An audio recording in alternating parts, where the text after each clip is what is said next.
जय हिंद, नमस्कार। मैं आज एक ऐसे उदाहरण को आपको बताना चाहूँगा जो इससे पहले आरक्षण के मुद्दे पर किसी ने नहीं बताया है।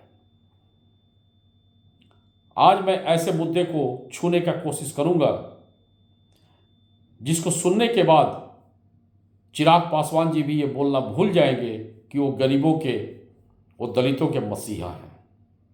चिराग पासवान जी का काफ़ी सम्मान है, काफ़ी सम्मान करते थे, लेकिन उन्होंने 2 दिन पहले जो स्टेटमेंट दिया है कि आरक्षण एक संवैधानिक अधिकार है, बाबा साहब का दिया हुआ संवैधानिक अधिकार है और इसको कोई छू नहीं सकता है। तो यकीन मानिए चिराग जी, आप मेरे इस उदाहरण को सुनिए और देश को बताइए कि क्या आप सच बोल रहे हैं, क्या आपके दिल में सही में गरीबों के लिए, दलितों के लिए सम्मान है, क्या पिछड़ों के लिए सम्मान है। तो सुनिए, जब आप पैदा हुए होंगे तो आपके पिताजी कई सीट जीत चुके थे, कई बार कई आरक्षित सीट जीत चुके थे, लेकिन उन्होंने कभी भी आरक्षित सीट नहीं छोड़ा। आर्थिक रूप से, शैक्षणिक रूप से वो काफी संपन्न थे, लेकिन दलितों के नाम पर राजनीति करते रहे और हर बार मंत्रालय पाते रहे। उनके जाने के बाद उस विरासत को संभालने के लिए जब आपके चाचा आगे आए, पशुपतिनाथ पारस जी, तो आपने उनको आगे नहीं आने दिया, बल्कि आपने लड़ झगड़ कर आपने अपने पिता के विरासत को संभाला और आप देश में एक सम्मानीय नेता बने। लेकिन ऐसे ओछे बयान देकर आप अपनी विकृत मानसिकता को शो कर रहे हैं। बाबा साहब ने ये कभी नहीं बोला था कि एक ही परिवार 40-45 साल से आरक्षण का लाभ लेते रहे और असीमित समय तक लाभ लेते रहे। क्या बाबा साहब ने ये बोला था? आप अपने परिवार में अपने चाचा को हक नहीं दे सके, आप उनसे लड़ लिए, तो आप कैसे ये उम्मीद करते हैं कि समाज में एक समानता रहेगी? एक ही परिवार में, एक ही थाली में, एक ही ड्रेस पहनकर एक ही स्कूल में पढ़ने वाले भाई बहन बड़े होने के बाद अगर आर्थिक रूप से, शैक्षणिक रूप से पिछड़ जाते हैं तो उनमें भी असमानता आ जाती है। यह नैसर्गिक स्वभाव है मनुष्य का, परिवारों का, चाहे हिंदुस्तान हो चाहे हिंदुस्तान के बाहर हो। कुछ हद तक उनको सहयोग रिश्तेदारों द्वारा, अपने ब्लड द्वारा किया जाता है, लेकिन परमानेंट गारंटी लेने का शायद ही कोई इतिहास मिलता है। अगर है भी तो वो 1% से कम ही होगा। इसका साफ साफ मतलब ये है कि हमें उन लोगों को सहयोग करना है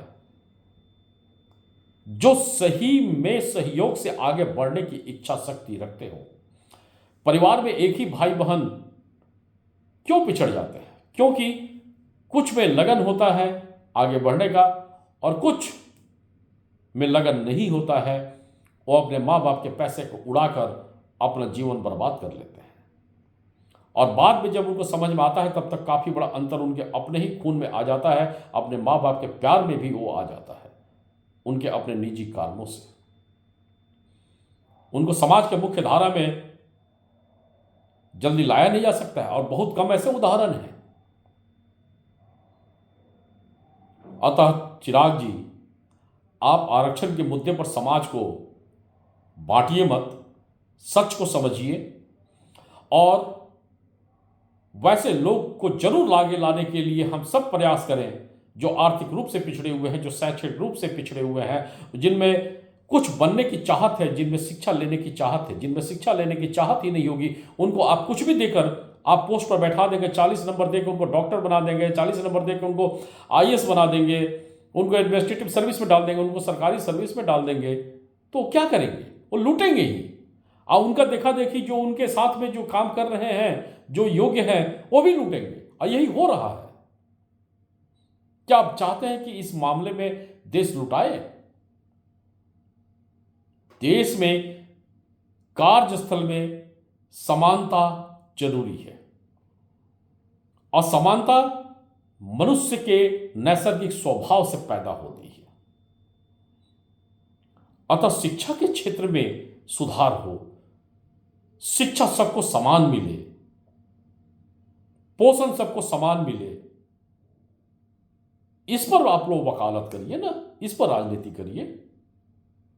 लेकिन आपकी राजनीति और आपका सोच सुन के मन व्यथित हो चुका है और आपसे मोह भंग हो रहा है। आपसे यह उम्मीद नहीं थी।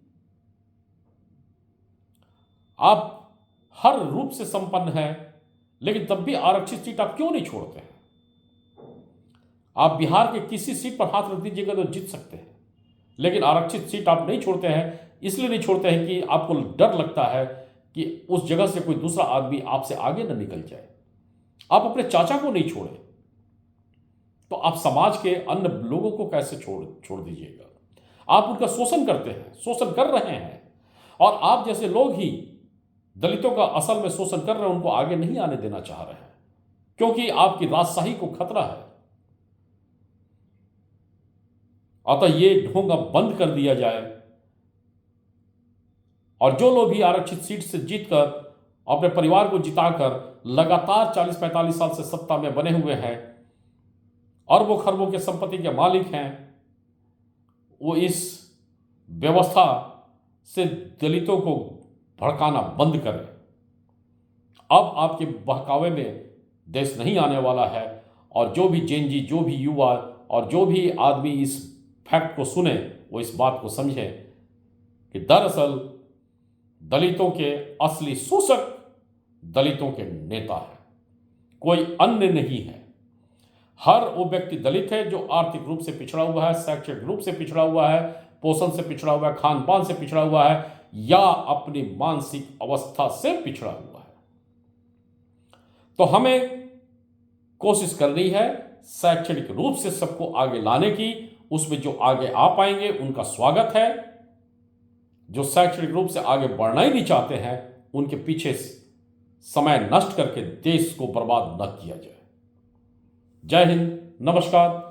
मेरे इस चैनल को आप लाइक, सब्सक्राइब, सपोर्ट करना ना भूलें, और ANOOP7117@gmail.com पर आप अपना मैसेज दे सकते हैं, और जिस जगह आपको ये वीडियो दिखे आप कमेंट जरूर करें।